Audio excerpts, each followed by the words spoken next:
સુરતમાં આમ આદમી પાર્ટી પર ટિકિટના બદલામાં નાણાં લેવાના આક્ષેપો સાથે વિવાદ વકર્યો છે। સરથાણા પોલીસ મથકમાં વોર્ડ નંબર 1 અને 2ના પ્રભારી ઓમપ્રકાશ સામે ₹18 લાખની સોદાબાજી નક્કી કરી રૂપિયા પડાવ્યાની ફરિયાદ નોંધાઈ છે। ફરિયાદી નવનીત નાવડિયાએ આક્ષેપ કર્યો કે પત્ની માટે ચૂંટણીની ટિકિટ અપાવવાના બહાને ₹18 લાખ ઓમપ્રકાશે માંગ્યા હતા। બાદમાં સોદો ₹8 લાખ માં નક્કી થયો હતો અને આનો વિડીયો સોશિયલ મીડિયામાં વાયરલ થતા ખળભળાટ મચ્યો હતો। પોલીસે ફરિયાદ નોંધી કાર્યવાહી શરૂ કરી છે। જો કે મતદાનના 1 કે 2 દિવસ પહેલા જ આ વિડીયો અને ઓડિયો વાયરલ થતા રાજકીય ગરમાવો વધી ગયો છે।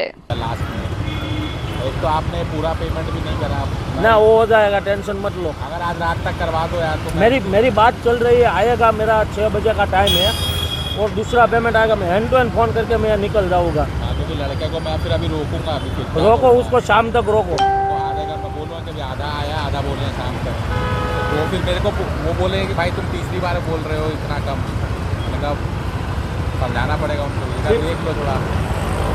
ठीक है, आपकी भी बख्शिश हो जाएगी।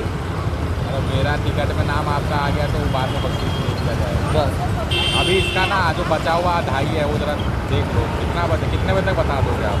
मैं आपको 6:30 बजे तक बता देता हूँ। 100% कोशिश करो इधर उधर से जुगाड़। मैं बस अभी वही काम कर रहा हूँ। अभी तक मैं सिटी में था, सिटी से घर आया, घर आके मैं मुँह धो। आप जानते हो इस सिस्टम में वहाँ जब तक पैसा पहुँचेगा नहीं तो वो लोग एक्टिवेट होते नहीं है।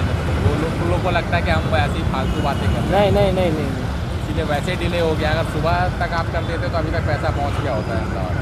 ठीक है, चलो यार करवा के मुझे 6:30 तक पहुँच। આ અંગે નવનીતભાઈએ આક્ષેપ કર્યો કે 2026ની મહાનગરપાલિકાની ચૂંટણી લડવા માટે ઓમપ્રકાશે મેન્ડેટ જરૂરી હોવાનું જણાવ્યું હતું। કતારગામની મુલાકાતમાં કહ્યું હતું કે આ વખતે વોર્ડ જીતી જવાય તેમ છે, તેથી મેન્ડેટ મેળવવા માટે ₹18 લાખ આપવા પડશે। સાથે લાલચ આપી કે કોર્પોરેટર બન્યા બાદ 6 મહિનામાં રકમ કમાઈ લેશે।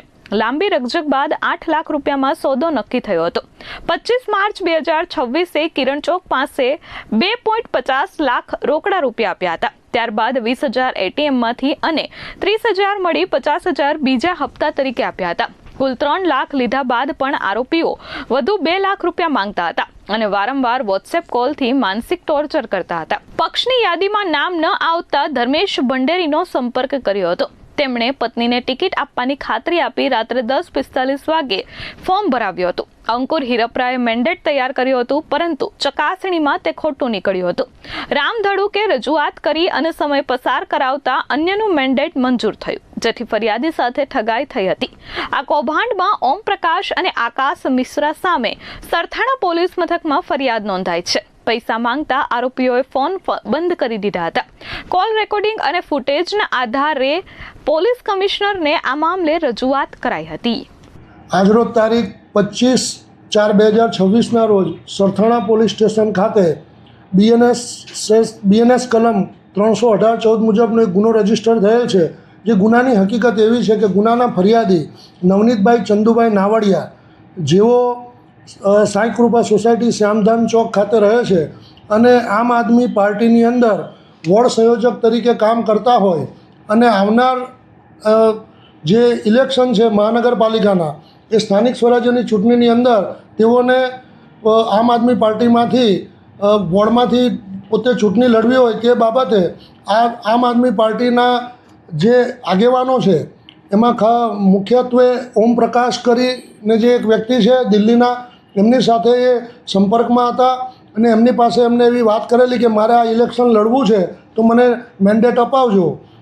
તો જે પાર્ટીના આમ આદમી પાર્ટીના જે ઓમપ્રકાશ છે તેઓને એવું કહેલ કે ભાઈ એવી રીતના કોઈ ઇલેક્શન લડાતા નથી, ઇલેક્શન માટે પાર્ટીને ફંડ આપવું પડે છે, તો તમે એ કરો તો તમને મેન્ડેટ મળે, એવી વાત કરેલી અને કુલ ₹18 લાખ મેન્ડેટ આપવાની વાત કરેલી। એટલે આ ખૂબ વધારે હોય, જેથી આ નવનીતભાઈએ વાટાઘાટો કરી અને છેલ્લે ₹8 લાખ ટિકિટ મેળવવા માટે મેન્ડેટ આપે આમ આદમી પાર્ટી, એવી વાત કરેલી અને એ રીતના એ તૈયાર થયેલા અને તેઓએ ₹2.5 લાખ રોકડા આપેલા અને 30,000 અને 20,000 એમ એમને એટીએમમાંથી કુલ ₹50,000 કાઢીને ઓમપ્રકાશને આપેલા। પરંતુ આખી પહેલી યાદી અને બીજી યાદી જાહેર થતાં તેઓનું નામ ના આવતા તેઓએ પાછું ઓમપ્રકાશનો સંપર્ક કરેલો અને એમને વાત કરેલી કે ભાઈ મને ટિકિટ મળી નથી, તો કે તમારી વાઈફને કદાચ ટિકિટ મળશે, તમે ત્યાં ફોર્મ ભરી દો. એટલે એમને ફોર્મ પણ ભરાવેલું પોતાની વાઈફનું, પણ એમાં પણ ટિકિટ ના મળતા તેઓએ આજરોજ 25/4/2026ના રોજ સરથાણા પોલીસ સ્ટેશન આવી પોતાની ફરિયાદ હકીકત જાહેર કરતા સરથાણા પોલીસ સ્ટેશનના પીઆઈ શ્રી કોરાટ સાહેબનાઓએ તેઓના રૂબરૂની ફરિયાદ લઈ આગળની તપાસ પીએસઆઈ રહેવાર સાહેબનાઓ કરી રહેલ છે. આ મામલે એસીપી વિપુલ પટેલે જણાવ્યું કે આખો મામલો સામે આવ્યા બાદ પોલીસે CCTV footage, audio, video recording અને પૂછપરછ શરૂ કરી છે. કસૂરવાર સામે તાત્કાલિક કાર્યવાહી હાથ ધરવામાં આવશે. Bureau report S24 news, Surat.